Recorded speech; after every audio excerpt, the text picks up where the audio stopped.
Bencana abrasi di Amurang dikaitkan dengan ramalan Hartgumai, 20 bangunan dan jembatan amblas ke laut. Peristiwa bencana di Amurang, Minahasa Selatan mengejutkan publik. Bencana abrasi di Amurang ini kemudian dikaitkan dengan ramalan Hartgumai mengenai bencana tahun 2022. Ramalan Gumai ini ia ungkapkan saat menjadi tamu di podcast Denny Sumargo. Ramalan Hartgumai ini pun viral di media sosial usai peristiwa ini terjadi. Bencana abrasi melanda Amurang, Kabupaten Minahasa Selatan, Sulawesi Utara pada Rabu 15 Juni 2022. Bencana Amurang ini berlangsung sekitar sejam antara pukul 13.00 hingga 14.00 waktu Indonesia Tengah. Abrasi adalah pengikisan pantai yang diakibatkan pasang surut arus laut yang bersifat merusak. Kerusakan garis pantai akibat abrasi ini dipacu oleh terganggunya keseimbangan alam daerah pantai tersebut.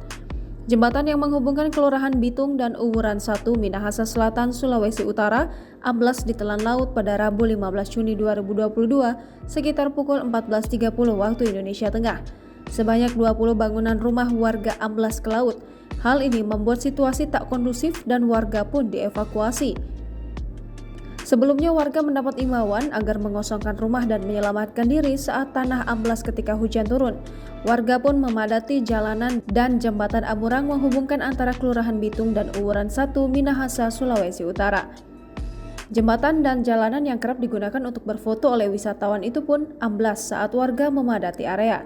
Setelah kejadian ini, ramai di media sosial mengenai ramalan Hartgumai tentang bencana di tahun 2022. Di podcast milik Denny Sumargo, Hartgumai mengatakan daerah-daerah di Indonesia yang diramalkan akan terkena bencana alam. Menurut Hartgumai, bencana alam yang paling menyeramkan terjadi di Sulawesi Utara. Ramalan Hartgumai soal bencana alam yang terjadi di 2022 dikaitkan dengan bencana di Amurang, Sulawesi Utara. Warganet pun memberikan komentar dan mendoakan warga yang terkena musibah ini. Jangan lupa subscribe, share, komen, dan like ya.